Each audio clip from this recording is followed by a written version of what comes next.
Eu acho que o meu caminho para o jornalismo ele foi muito natural. Eu lembro que eu era bem pequenininho, eu devia ter uns 5 anos, e uma casa ao lado da minha pegou fogo. E eu estava com medo de ir, na rua próxima à minha, na verdade, eu estava com receio de ir. E eu lembro que eu vi um carro da imprensa, que era da TV Alterosa, passando na curva e indo para essa casa. E eu saí correndo para poder ver o carro da TV. Chegando lá, eu consegui, inclusive, achar no arquivo da TV essa cena. Eu tinha aproximadamente 5, 6 anos e desde então eu sempre sonhei com jornalismo. Tinha desenhos meus de 3 anos de idade, que eu fazia desenho de televisão, então eu acho que foi algo muito natural.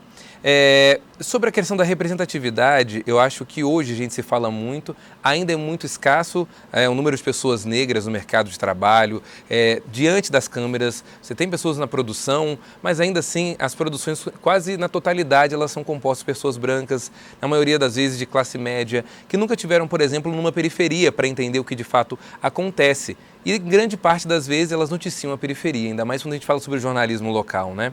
Então eu acredito que essa ausência de representatividade foi uma questão na minha geração.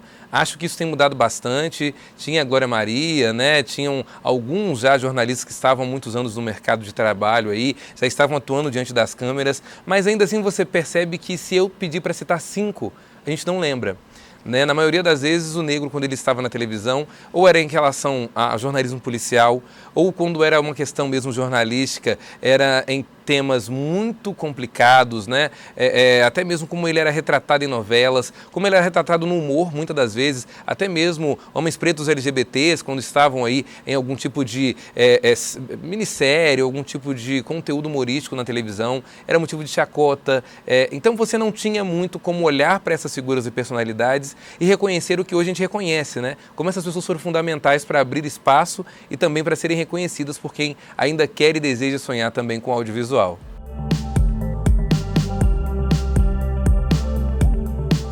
Olha, com certeza. Eu sempre costumo dizer o seguinte, o negro ele tem que ser bom 2 vezes, porque de fato, se ele tem uma postura que é uma postura de ser muito bom, ele é reconhecido como muito bom, mas ainda assim não é valorizado.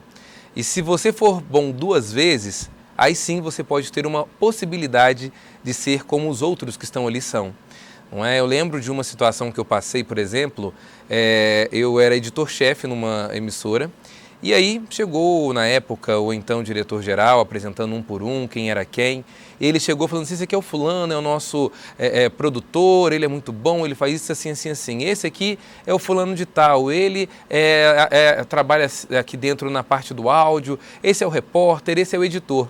E mesmo sendo editor-chefe, já fazendo mestrado na época, quando chegou na minha hora, ele falou assim, esse aqui é o Elias. O Elias, ele é o nosso, ele é negro, pobre, morador de periferia, minoria. Conta para eles, Elias, a sua história. Ou seja, não adianta a gente fazer muitas vezes mestrado, doutorado, a gente ter todo um histórico profissional. Não é? Ainda assim, por aqueles que nos olham de cima para baixo, a gente sempre vai ser o que muitas das vezes eles até colocaram isso como uma forma de ridicularizar o que foi dito, né? Eles sempre nos olham como um caldeirão de minorias, né? Como se a gente fosse apenas as nossas mazelas. Isso não é mazela também, não vejo isso como descrédito, muito pelo contrário, é aquilo que me fez ser jornalista, aquilo que me fez chegar onde eu cheguei e me faz caminhar todos os dias. Mas ainda assim eu percebo a dificuldade quando você é negro e está, por exemplo, em cargos de liderança. Ou quando você precisa falar mais firme, porque você precisa também falar de uma forma diferente muitas das vezes para ser respeitado. E isso não é só na faculdade, isso é na faculdade, isso é também no mercado de trabalho, isso também é fora do mercado. Não é verdade? Eu aqui na universidade também passei por um processo muito complexo. Eu nunca tinha entrado numa universidade, fui o primeiro a entrar numa universidade e a minha família toda em si nunca tinha passado por isso. Foi uma emoção muito grande quando eu entrei na faculdade e sempre tinha sido um sonho aí desde a minha infância, né? Então eu tive muita dificuldade em me adaptar à turma, em adaptar ao ambiente universitário. Então hoje fazendo doutorado, falando sobre telejornalismo cidadão, que é a minha área de estudo, falando sobre representatividade, sem dúvida alguma é um orgulho, porque eu quero que outras pessoas que cheguem aqui não tenham que passar por tudo aquilo que eu precisei passar um dia.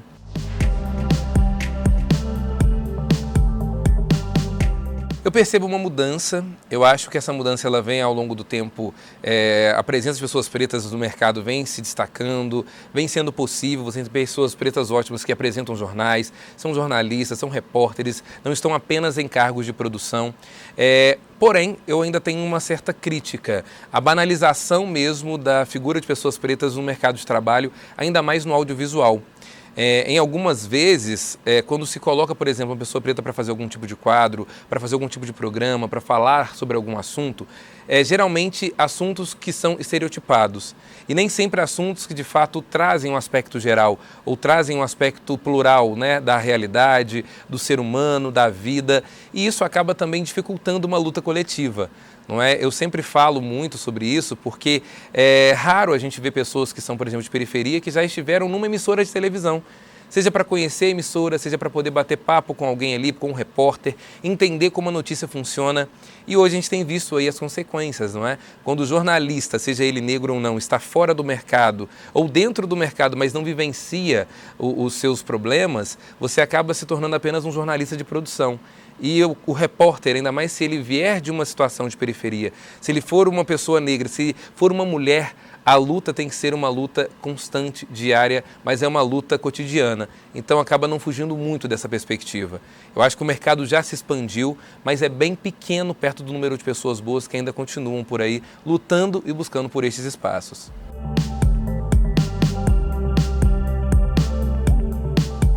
Olha, eu acho que as emissoras locais, elas fazem todo um esforço para conseguir melhorar esse tipo de comunicação, diálogo, principalmente representatividade, não é?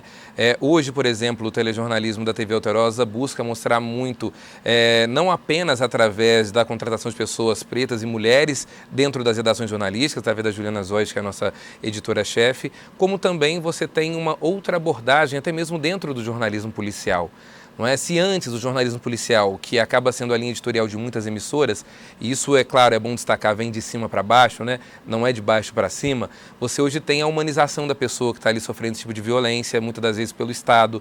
Você tem ali uma maneira de abordar também as pessoas que estão sofrendo as consequências. Quando você faz uma reportagem, por exemplo, sobre o bairro Vila Olavo Costa, você tem que lembrar que você está falando de um conjunto de pessoas que vão sofrer consequências, de um Uber não ir na porta de casa, de um táxi não poder levar uma compra de uma pessoa que pediu ajuda ali, né, parada, seja no supermercado, onde for. Você acaba também dificultando trabalhos essenciais, como entrega de alimentos, como tantas outras situações que para muitas pessoas faz parte do dia a dia, mas que quando chega na periferia, diante de uma notícia negativa, acaba se tornando um problema na sua realidade.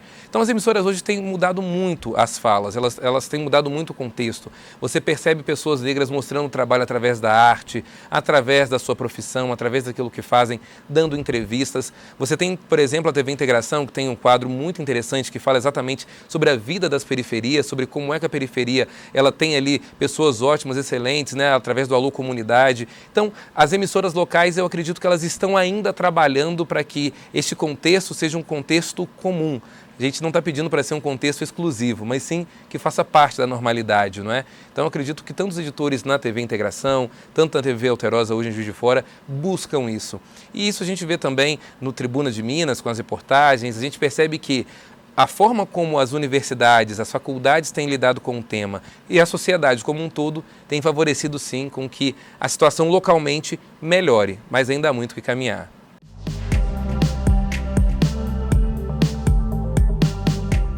Totalmente, Aninha, totalmente. Eu gosto de dizer o seguinte, só sabe como é trabalhar em televisão local quem de fato vive na periferia das cidades. Porque é na periferia que as comunidades se encontram para olhar para a televisão e muitas das vezes enxergar a sua realidade através do outro. Isso é muito triste, porque na verdade eles deveriam enxergar a sua realidade através de si mesmos, né? Sendo as fontes das notícias, sendo as fontes da reportagem, sendo o objetivo maior das matérias na televisão. Mas muitas das vezes isso não acontece e quando acontece é de maneira negativa. Então, quando eu faço uma reportagem, quando eu trabalho algum assunto, quando eu trabalho alguma temática, é muito interessante como no dia a dia nas ruas muitas pessoas me param e vêm conversar comigo. Até mesmo no bairro, eu adoro frequentar meu bairro. Eu falo que eu sem meu bairro não sou ninguém. Né? Até mesmo hoje, onde eu trabalho, até hoje eles têm lá uma listinha de fontes antigas, que era até na época escrito à mão, e no caderninho está lá, Elias Fonte de Santa Efigênia. E eu continuo até hoje dizendo, ainda sou a fonte de Santa Efigênia. Quando eu preciso levar uma matéria positiva do meu bairro, está lá o Elias Santa Efigênia. Quando eu estou levando uma matéria para a televisão, é o Elias Santa Efigênia. Quando eu estou noticiando algum tema, seja local ou a nível estadual, é o Elias Santa Efigênia. Recentemente eu tive a oportunidade de fazer um trabalho no SBT em São Paulo e assim, foi sensacional perceber o quanto estar ali naquele lugar, que é um lugar extremamente importante, com tantas pessoas, com um currículo incrível, estar ali, ser convidado para estar presente, é fazer com que o meu bairro também esteja. Não é? A gente tem visto muito hoje algumas falas, até mesmo dentro do hip hop, dentro da cultura, aquela frase clichê, hoje eu digo que é muito clichê, de rede social, dizendo que a favela venceu. Mas será que a favela venceu? A gente que é jornalista e trabalha no dia a dia na periferia percebe que não. Na verdade, uma ou outra pessoa vence, mas a periferia ela tem que vencer também. É preciso que o jornalista entenda que a luta dele não é apenas por audiência, é uma luta por mais desenvolvimento, é uma luta por mais igualdade, é uma luta por mais representatividade, mas principalmente é uma luta coletiva. Não é? O jornalismo ele não é um trabalho individual. Ele acontece através de um conjunto de pessoas e essa representatividade mostra para aqueles que estão em casa que eles também podem chegar lá. E não somente podem, como vão chegar lá. A gente está caminhando, temos ainda um pouco a caminhar, mas esse caminho tem ficado mais curto a cada dia. Eu espero que daqui a algum tempo a gente não precise aí de mover mundos, né, para conseguir conquistar essa realidade.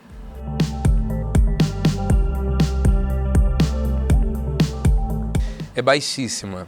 Baixíssima, isso eu digo de modo geral. Você não tem pessoas, há muitas pessoas capacitadas para estarem nesses cargos, mas geralmente elas não estão nesses cargos. Elas estão em cargos muitas das vezes não de gestão, não de gestores, mas estão apenas como executores desse trabalho, né? Então falta sim pessoas negras em cargos de liderança, em cargos como editores-chefes, em cargos de apresentação, em tantos outros cargos, né? Principalmente aqueles que gerenciam essas pautas. E por que isso é fundamental? Porque se você tem pessoas negras, por exemplo, que estão ali diante das pautas, o olhar para a pauta é diferente. Se você tem pessoas, por exemplo, uma mulher preta de frente para um jornal, a maneira como ela vai olhar uma reportagem de violência doméstica, uma maneira como ela vai olhar conflitos que faz parte da sua existência, vai ser um olhar diferente. E não apenas pela questão mesmo de representatividade, como também pela nossa própria realidade. Não é? O racismo ele se apresenta de diferentes formas.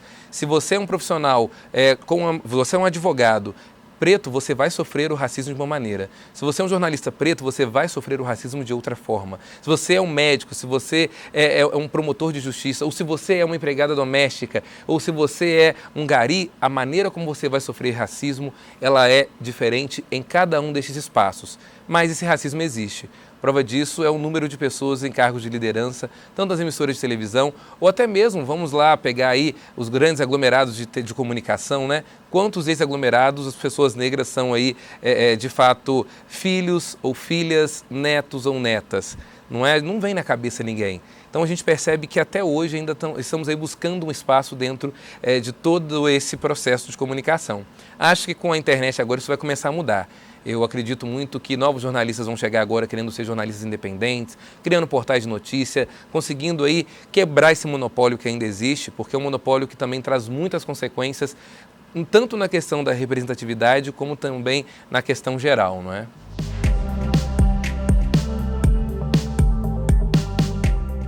Olha, eu acredito que a imprensa ainda não trabalha com a totalidade do que deveria em relação à causa preta. Vou dizer por quê. Eu acredito que não só a imprensa, como a própria comunidade, ela não trabalha bem esses aspectos. Há um certo preconceito, inclusive dentro do meio, porque você percebe muitas das vezes mais divisões do que uniões. Você percebe pessoas querendo levantar mais bandeiras do que levantar mais as pessoas junto com elas, né? Então você tem profissionais que muitas das vezes podem colocar ali no local ou indicar alguém para ocupar um espaço e tem medo desse espaço ser ocupado e perder a representatividade, ou perder esse lugar de representatividade. Isso não existe, não é? Quando uma pessoa está num local e pode chamar a outra para estar também, são duas pessoas lutando uma mesma luta, né? São duas pessoas lutando pelo mesmo propósito. Então eu acredito que ainda falta, tanto dentro das redações quanto também nas pautas das redações, um olhar mais humano para essas questões. Não é? A consciência negra, por exemplo, ela não acontece só em novembro, ela não é apenas um dia, ela acontece todos os dias. É no ônibus cheio, é nas questões relacionadas às periferias, é na forma como muitas das vezes há o desrespeito no mercado de trabalho, e um desrespeito que muitas das vezes acontece também dentro dos grandes aglomerados, não é somente fora das emissoras, isso acontece dentro das emissoras também. Muitas das vezes o jornalista ele precisa mostrar a realidade que na maioria das vezes ele também vive, não é? Seja diante da situação trabalhista ou seja diante de qualquer outra situação. Então há muito o que caminhar ainda.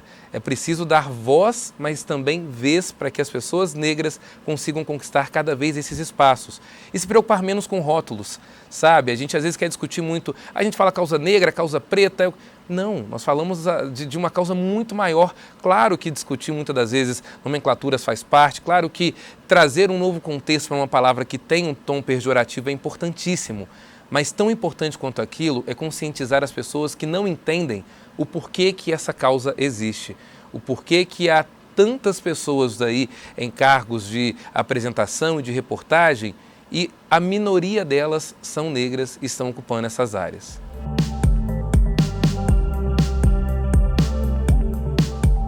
Já, uma das histórias foi essa que eu contei, você quer que eu possa contar ela de novo?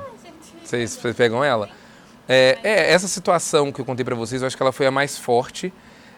Eu acredito que ela também trouxe dentro dessa perspectiva um olhar muito preconceituoso, né, sobre a minha identidade. Embora também faça parte de quem eu sou. Isso não é nenhum problema. Mas a partir do momento em que se utiliza desses aspectos para promoção pessoal, há mais um objetivo em demonstrar que é uma empresa múltipla, aberta, do que os profissionais que estão ali, que ocupam esses espaços, são profissionais capacitados, que lutaram bastante, que se especializaram bastante para estar vivenciando esse contexto. Agora, em relação a racismo, eu acredito que estar aonde muitas das vezes, um exemplo fato, não é? A maioria da população carcerária é composta de pessoas pretas. Então, quando eu estou ali como jornalista, dialogando com um agente do Estado, seja o policial que for, e ainda assim eu sei que a distância entre eu e ele é enorme por conta dessas situações, eu acredito que isso é lutar contra o racismo. Eu acredito que quando eu estou fazendo uma pauta e eu consigo direcionar essa pauta para uma questão que realmente bate no aspecto racial, eu estou ali cumprindo um objetivo. E na maioria das vezes a gente cumpre mais objetivos porque a gente sabe que o racismo existe, do que sofrer necessariamente dentro desses ambientes o racismo. Há sim um racismo estrutural, que é enorme. Há sim um racismo no sentido de que se uma pessoa é branca, ela tem uma postura de autoridade para falar sobre um assunto ou um tema, ela é considerada de fato uma autoridade no assunto. E se você é uma pessoa preta que tem a mesma autoridade no sentido de conhecimento, ou até mesmo na relação como você lida com o seu dia a dia, da forma como você fala, uma fala talvez mal colocada, você pode ser colocado como um arrogante. Então o racismo estrutural está nisso. Porque se uma pessoa branca fala mais alto comigo, ela tem uma autoridade, e uma pessoa preta se fala mais alto comigo, ela está sendo arrogante, prepotente, não é? São coisas pequenas. Acho que o respeito ele tem que prevalecer independente da cor, do gênero, né, da raça. Mas eu acredito que até mesmo nessa situação o racismo também se faz presente. Então eu acredito que hoje, dentro do contexto televisivo, dentro do contexto mesmo que a gente está falando sobre o racismo estrutural, isso ainda é algo que me chama bastante atenção.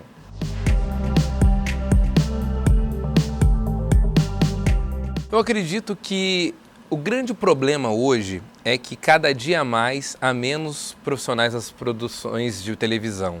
Você há menos profissionais trabalhando ali para produzir 3 jornais muitas das vezes, né? E vários outros quadros também que são nesse sentido. O profissional de comunicação hoje, às vezes ele é repórter, ele também tem que saber edição, ele tem que saber apresentação, ele tem que saber produzir, ele tem que saber tudo para conseguir de fato aquele espaço.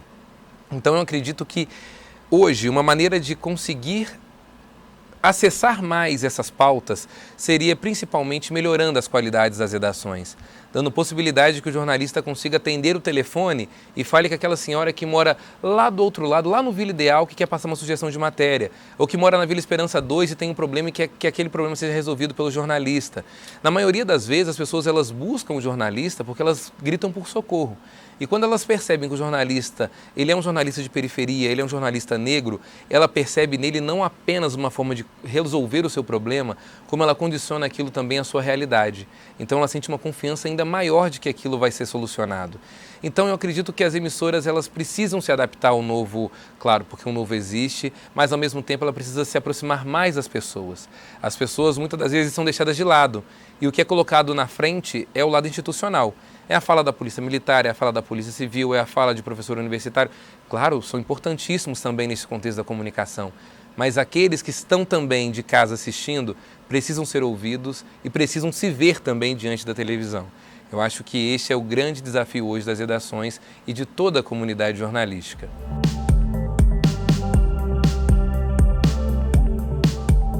Olha, a primeira questão é se arrisque. Não tenha medo de se arriscar, não tenha medo de gravar um vídeo com o celular, não tenha medo de fazer um vídeo com a câmera, não tenha medo de tentar fazer alguma coisa. O pior problema é que muitas das vezes nós somos colocados numa caixinha e a gente tem vergonha até de tentar. Então tente.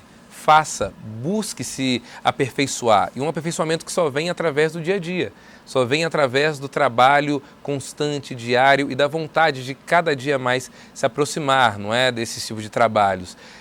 Eu diria também para sugerir sempre assim que eu comecei, sugerindo pauta para as emissoras de televisão, sugerindo ideias, ligando para as redações e sendo fonte também, né? Assim como foi o meu caso, de fonte também me tornei jornalista. E isso foi fundamental. Ser fonte me mostrou como é que o jornalismo funcionava. Quando eu ligava para uma redação, por exemplo, a minha matéria era aceita e a outra não. Quando eu ligava para uma emissora e uma emissora aceitava o que eu queria como uma reportagem e a outra já não. Ou quando as duas aceitavam e a angulação da reportagem era completamente diferente. Isso me fez perceber que, na verdade, o jornalismo era além do gostar de jornalismo. Não é? O jornalismo ele tem barreiras importantíssimas. Então, o meu conselho seria esse: arriscar e, além de arriscar, vivenciar o jornalismo. Hoje em dia, com o telefone, todo mundo consegue fazer um vídeo, todo mundo consegue ter um canal na internet, todo mundo consegue ter um canal no Instagram, em rede social, mas também é preciso aprender a apurar a informação. Não se trata apenas de pegar o telefone e começar a fazer algo, mas também ter o conhecimento básico para que este algo se torne um trabalho maior. Quantos e quantos aí não estão fazendo isso, né? A gente tem aí a ONG Voz das Comunidades, a gente tem também o trabalho da TV Quilombo, que é um trabalho sensacional também, que trabalha a realidade da comunidade quilombola e tantos outros que eu poderia trazer aqui, que inclusive são objetos de estudo do meu doutorado, e eles estão aí fazendo. E muitas das vezes não são jornalistas formados. Então, além de qual a dica que eu daria para o futuro, não é, nesse sentido de quem está fazendo, para quem já está encerrando e para quem já está no mercado, é que essas pessoas também estejam envolvidas em trabalhos sociais, comunitários, mas que também promovam dentro daquilo que é a nossa realidade um pouco do que aprendeu aqui dentro da universidade. Não é possível já ensinar como as fake news acontecem. A gente tem várias disciplinas na universidade que estudam inteligência artificial, várias escolas que estão de portas abertas para que uma ideia comece a ter frutos e que vários alunos ali desenvolvam a vontade também de ser jornalista. E eu já digo, é uma profissão muito complexa, né? Quando as pessoas não têm que sair das suas casas, das suas cidades para poder buscar alguma coisa, e muitas vezes o salário também não é tão alto. Então, são vários desafios. Mas, além disso, o maior desafio, como citei aqui na nossa entrevista, é o desafio humano. Este é o principal desafio. Ainda temos muito que caminhar, então, como dica seja jornalista, se arriscando, mas também sendo humano, principalmente com seus colegas de trabalho.